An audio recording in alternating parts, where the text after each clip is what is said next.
What is up, my friends? You are very welcome along to our Wednesday late night news roundup. I'm going to take you through the developing story with Arsenal getting the here we go and EZE. We're going to speak about Kostas and his future. Will it be at Liverpool? Well, it's looking like it could be over in France. We'll take you through the latest in the ISAK saga and, of course, a little bit around what we do if that doesn't work, what we still need to do before the window closes, and I'll give you my view on all of it. That's my part, but I want you guys to do yours as well. Let me know your thoughts in the comment section. Drop a like on the video if you enjoy it, and don't forget to hit that subscribe button. The Anfield Agenda podcast is out now. It was out this morning, the latest episode. You can check it out right here on YouTube. Just search in our playlist, you'll see it there. Or you can go onto Spotify, search Anfield Agenda on there, and you will get the very latest. It was myself, Mr. Chris Stonage, and Connor Crosby, and I hope you enjoyed it. Right. Let's start off with a bit of news around Kostas. Santi Auna has said that Marseille are interested in a potential deal to sign Liverpool's Kostas Tsimikas. Now, he doesn't say, at least to my understanding, if it is a permanent or if it will be a loan. But either way, it does make sense, right? They are, I believe, playing in the Champions League this season. They know that they need a left-back, somebody of Kostas' ability as well and experience. So we'll keep an eye on this one for you. If it does develop, of course, we'll let you know a little bit more about it. But for me, it's an interesting one, and, you know, never want to see players leave the club, but I do think it's in Kostas' best interest because Robbo and Kirkes are seemingly ahead of him. Right, move on to speak about the situation with Yoan Wissa because, well, a couple of reports feel like, well, let's talk about Magpie Media for a second. They said there's a feeling that Brentford are delaying Yoan Wissa's move to Newcastle because they want to sell him to Spurs instead, given the relationship they have with Thomas Frank. This has angered the 28-year-old whose heart is set on Newcastle. To kind of throw my Liverpool slant on this, it feels like sometimes the market's been working against Liverpool as well, because if Newcastle didn't get players in, we always knew it was going to restrict Liverpool being able to put in the bid for ISAK. So at times it almost feels like everybody's working against us as well. But, you know, let's wait and see what happens over the remaining 12 days. David Ornstein said exclusive, Arsenal make move for EZE, 27-year-old wants them. Spurs lined up a deal with Palace today, but after the Havertz injury, Arsenal are now closing in on the England international. If he proceeds with their choice, Spurs will pursue other targets. Then we had the Romano, here we go on that one as well.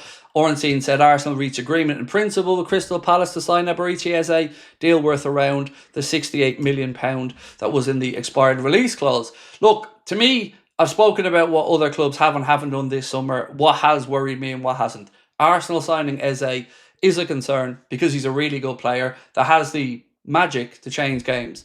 Never thought Liverpool would be in from in this window, but Arsenal have made their move there, and it is a signing that I think we need to react to. Now, look, we need to do our own business for our own reasons, but again, let's just look at the sheer maths of this. We've lost Diogo for a tragic incident. We've lost Ben Doak. We've lost Diaz, and we've lost Darwin.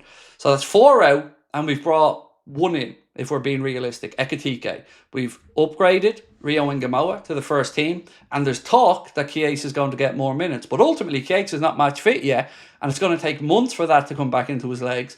So we've left ourselves intentionally short in attack. In defence, we'll move on to that in a minute. But in attack, right now, for me, we need to move quickly to get another body in. And I mean a quality body. Somebody like a Rodrigo, somebody like a Yildiz, somebody that is ready to make a difference right now. A Fofana would have been grand with an ISAK, but a Fofana right now doesn't cut the mustard for me because, again, this summer was supposed to be about striking the fear of God into opposing teams, and most importantly, Liverpool being able to go out there and compete against all competitions. As a fan right now, I feel we're short going into the league campaign. I don't see a way we retain the league with the shortage of personnel that we have right now. And I'm not trying to be overly dramatic here. I'm trying to be deadly serious. Look at our attack. Salah, Ekitike, Gakpo. After that, an unfit Chiesa, an untested Rio Ngamoa. That's pretty much all she wrote. Jayden Danns is a youth player, but again, that's not what this summer was supposed to be about. So I'm trying to trust the process. I want to trust the process, but I'd be a liar if I told you I'm not getting a little bit nervy and angsty because clock's a ticking, and how long are we going to sit around and try to figure out what's going on with ISAK without at least throwing in another bid? So, James Pearce said a Yoan Wissa or a Strand Larsen signing would not meet the conditions Newcastle mentioned. They would still require an elite striker or one with that potential to join besides, plus a massively increased offer from Liverpool. The club do not feel both will happen in the window's remaining now 12 days. So, at what point do we think this chapter is closed? Now, other people have said, Craig, do you think Liverpool would leave ISAK high and dry like that? Well, maybe we revisit. So if you brought in a Rodrigo, you could revisit. If you brought in a number 9, probably not. But either way, like I've said all the way through this window, as a fan, my interest is in Liverpool's success. And we need to make sure we can do that this season. Not right off another year. This was supposed to be us strengthening from a position of strength. So let's hope in the remaining days we can get it sorted. So, this one from the Athletic said Newcastle's stance on ISAK is they're unlikely to let him go unless they sign 2 strikers. And again, that doesn't look like it's going to happen anytime soon, ladies and gentlemen. So what is going on? Well, your guess is as good as mine. Of course, the rumour mill is in full mode. Some people saying that Rodrigo's agent is over in London. I've got no idea whether that's true or not. I've got no idea whether Liverpool are interested or not. But what I do know is we've started the season. We had kind of put all our eggs in the ISAK basket. We're happy to move on players. Always thinking, well, the club must be confident on something. So whatever the plan is, time to dig into that, magic box and bring it out, because Richard Hughes has done a great job in this window. I don't think any Liverpool fan would argue against that. But again, these are conditions that we have put ourselves in by leaving ourselves short. We need to sort it out. Any suggestions or what you guys think will happen, do let me know. And before I finish up, I wanted to move on to the centre-back situation.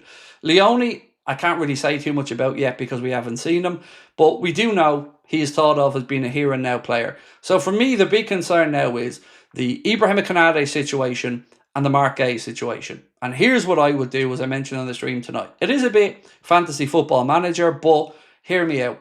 So Konate, Liverpool know what they're willing to pay. And if Konate doesn't want to agree to that, I think we have to draw a line under that as well. And for me, I would move to Real Madrid. I would try to tempt him in with an offer for Rodrigo. And maybe Konate becomes part of the package, because that would then allow us to go and get Mark Gay right here, right now. And I know it's a little bit hypothetical and it's a little bit up in the air, but I do think there's some credibility to that. Go get Rodrigo, who probably would be available for the right number. Maybe you can ease the transition by putting Konate as part of it, because remember, it doesn't look like we can reach an agreement with Konate, so something has to give there.